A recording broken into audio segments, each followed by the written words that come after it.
Hey there folks, this is Deckard Spade, and today we're going to be talking about Diablo 3, Rise of the Necromancer. As of the recording of this video, this pack has been released for almost a week now. I've managed to get to level 70 in this class, and get through the storyline. I've also managed to explore some of the new content. So for now, I'm going to give you a breakdown of the pack, and if it's worth it. First up, the Necromancer's story. There's not a whole lot to say here.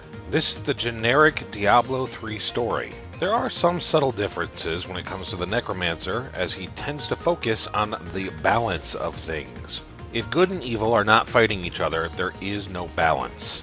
There is also meaning to life and death, and it itself has its own balance.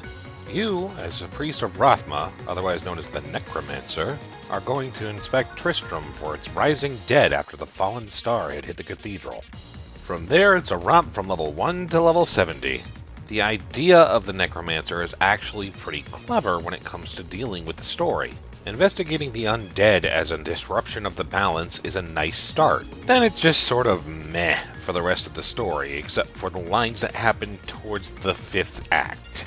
The Necromancer often comments that Malthael has the wrong idea of how death should work, and that Malthael was actually just the Angel of Wisdom tampering with a power that he didn't understand. The other fun part is that the Necromancer is practicing to get to the balance between life and death so that they can help maintain the balance. Unlike some of the other heroes, he never says he's going to give up the power. Even his old master expects him to pick up the mark of being the Death Speaker, the head of the Necromancers, after he's done killing Malthael. When you look at the other heroes to the Necromancer, they're either following their training, their ideals, or their beliefs. The Necromancer is following a higher calling and what they believe. And unlike the Crusader, they do believe that they can handle the power. This also gives more impact to the ending and Tyrael's questioning of the Nephilim. It's a clever note to go out on, and I get the restrictions of having to work with a set story while trying to write around it. Acts 1 through 4 are a lot more restrictive because Leah has to die, which unfortunately means that for your perceptions you have to hit the Necromancer with a stupid stick so that he can't see what's coming, which unfortunately somewhat took away from my experience in the story because I'm expecting these things to happen. Act 5 is less restrictive. It's a little more world building because you have to search the map for story and lore. You want to learn what happened to the King of Westmarch? You have to look for it. You want to hear the history of the Nephilim? Search for those books. You want to talk to a Necromancer with a snarky skull? It's going to take you a couple of playthroughs. Act 5 has always been more of its own central focus because it was released later, so you always know that the overarching story involves kill Malthael. However, the Necromancer's commentary is also something fun to watch when it involves interacting with those surprise elements. And despite the fact that their order may have lost their leader, not all the Necromancers are dead. And because Act 5 focuses on a lot of the undead creatures and abominations you have to fight, the Necromancer seems to feel quite at home in dealing with this event. In the end, you're just dealing with the main story of Diablo 3, but it has a nice spin to it. Nothing spectacular, but definitely something I can appreciate. Next up, the Necromancer gameplay. This class is obviously set up to be a pet class, right? Well, yes and no. If you're going to play as a pet class, you really are going to need to focus on a Thorns build, though. One of the Necromancer's main skills is to raise Thorns damage by 200% to your minions. However, there are a multitude of different ways to fight as a Necromancer.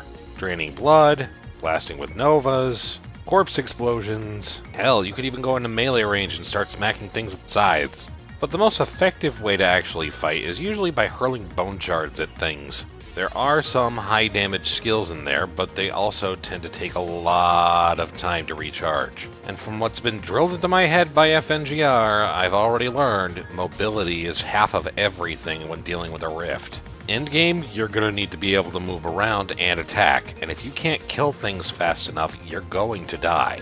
Now, your minions are meant to keep things distracted. They may not finish things off, though. I usually have summoned skeletons and a summoned bone golem in order to do damage without being completely grossed out by whatever's summoned. I mean, yeah, we get it. You made a really good-looking flesh golem, but the sound effects make it sound like a wet mackerel smacking around behind you while trying to fight things. If you're going a summoner build, Raise is probably your best bet for damage. Plus, risen enemies, if given the right rune, will end up dropping their corpses again for you to raise again later. However, if you're looking for a higher DPS, then that's going to come from your secondary skill and the use of your essence. Essence doesn't really recharge that fast, not without the right perks and something stuck in the kunai's cube. I usually would set things up with bone spikes and set it with a bone pillar rune. I also set one of my hotbar skills to consume so that I can rebuild essence off of corpses that are still on the ground. You then want to start hurling bone javelins like it's no one's business. Once you get the teeth rune, use it. If you pair this with simulacrum, you can do a lot of burst damage, especially on elites. And at this time, I don't have the full set, but the pestilence set seems to have the best stats for this build. If any of you guys have that set, let me know how it works endgame. And now it's time we talk about the new areas. The Shrouded Moors and the Temple of the Firstborn. There's not a whole lot to say about these areas. These actually have a story-driven element and lead to an optional boss. Nothing spectacular, but it is a fun thing to go through. Then we have the Realms of Fate. Added to Act 4, on both sides of heaven, there are randomly generated mini pocket dimensions. Generally, you're running through what is the memories of the Nephilim. These seem to be literally cobbled together from different elements you've experienced from all of the acts.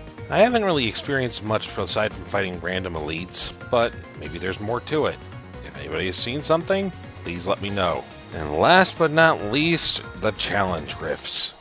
Blizzard will have a weekly build, which you use to try and go through a rift and beat a certain time.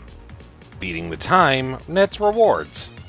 To be honest, this is actually a good way for new players to learn how to build a character.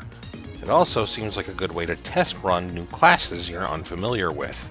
Plus, the rewards seem to be a lot of building materials, so they're making things worth it. There's not much else to say. The Necromancer feels like a nifty class that's a throwback to an old classic in Diablo 2. You get an extra 2 bank tabs and some nifty cosmetic items. It's not groundbreaking, but it gives a fresh feel to the game. The Rise of the Necromancer content pack costs about $15. I would personally recommend it. However, you don't need to automatically get it to enjoy the game. What do you guys think? Leave something in the comments below. And as always, thanks for staying a while to listen.